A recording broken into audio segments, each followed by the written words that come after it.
નમસ્કાર, આપ જોઈ રહ્યા છો યુટીસી ન્યૂઝ। આધુનિક ભારતના શિલ્પી અને હાલ દેશમાં તમામ સમસ્યાઓના સર્જન પંડિત જવાહરલાલ નહેરુનો જન્મદિવસ। આ બે શબ્દો અલગ અલગ કરીને જોવાની જરૂર છે। એક તરફ આપણે કહીએ છીએ કે આધુનિક ભારતના શિલ્પી અને આજનું ભારત કહે છે કે દેશની તમામ સમસ્યાઓના સર્જન પંડિત જવાહરલાલ નહેરુ।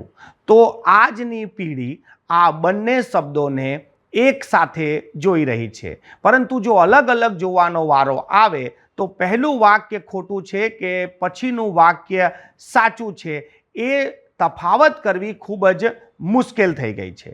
પંડિત જવાહરલાલ નહેરુ વિશે જ્યારે આપણે વાત કરી રહ્યા છીએ, આજે તેમનો જન્મદિવસ છે, તો એક પ્રસંગ યાદ આવે છે અને પંડિત નહેરુને જ્યારે પણ આપણે યાદ કરીએ અને માત્ર જો આ પ્રસંગને આપણે યાદ કરી લઈએ તો પંડિત જવાહરલાલ નહેરુનું વ્યક્તિત્વ શું છે, લોકશાહીમાં તેઓ કેટલું માને છે એ તમને સ્પષ્ટ થઈ જશે। એક કિસ્સો છે કે સંસદમાં એક મહિલા આવી, એક વૃદ્ધ મહિલા હતી અને એ મહિલાએ ખૂબ જ રોષે ભરાવીને પંડિત જવાહરલાલ નહેરુની કોલર પકડી લીધી અને એ વૃદ્ધે સંસદમાં કીધું કે દેશ આઝાદ થઈ ગયો છે। અમને કેવી રીતે ખબર પડે કે દેશ આઝાદ થઈ ગયો છે? અમારી તો કોઈ પરિસ્થિતિ બદલાઈ જ નથી, તમે વડાપ્રધાન બની ગયા છો।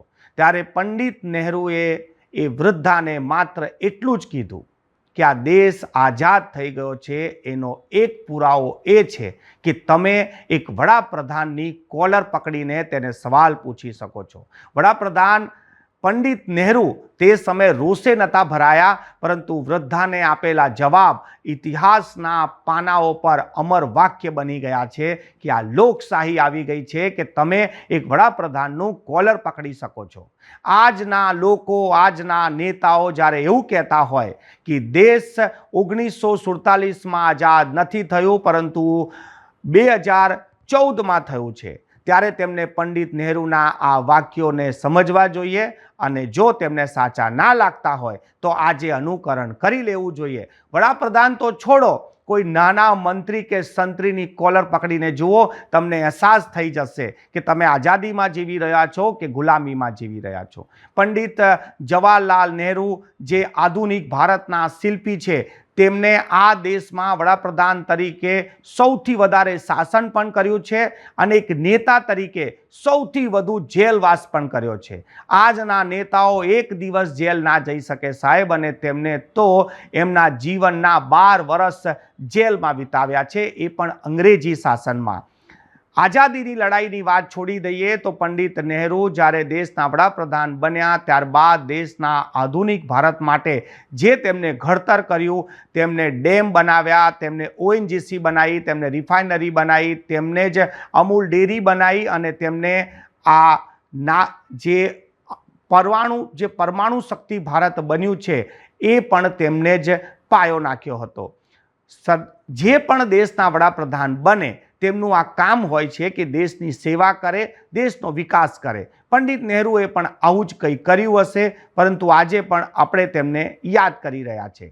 પંડિત નહેરુથી જોડાયેલી એવી પણ ઘણી વાતો છે કે જે લોકો આજના દિવસે ચર્ચા કરી રહ્યા છે કે એ દેશની સમસ્યા બની ગયા છે। પંડિત નહેરુ માટે કહેવાય છે કે સરદાર વલ્લભભાઈ પટેલને વડાપ્રધાન બનાવવાના હતા, પરંતુ ગાંધીજીએ નહેરુને બનાવી દીધા।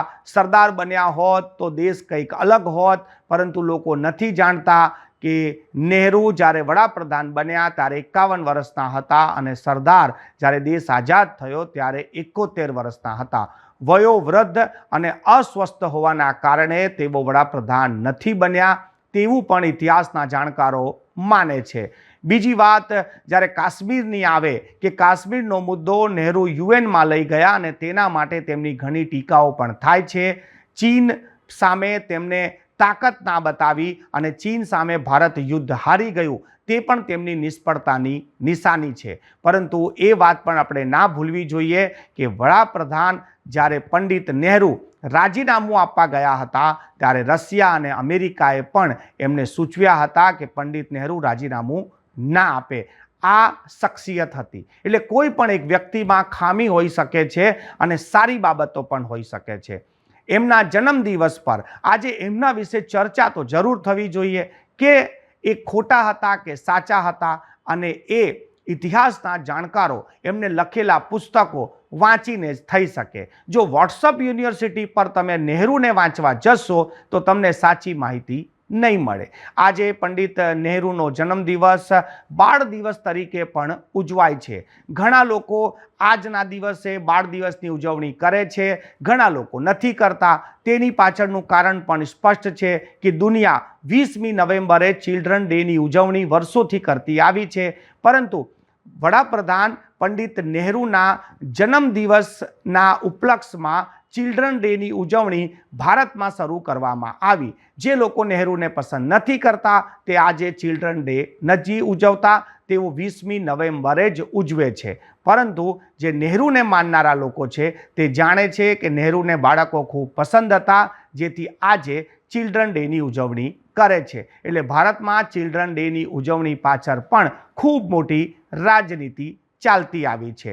નહેરુ આ દેશના સર્જન હતા કે પછી દેશના પતનના જવાબદાર છે, આ ચર્ચા સદીઓ સુધી ચાલશે. અને આ જ નહેરુની ખાસિયત છે કે આજે નહેરુના જન્મને એક સદી વીતી ગઈ છે, પરંતુ આજ બી લોકોના માનસમાં નહેરુ એવી જ રીતે જીવિત છે.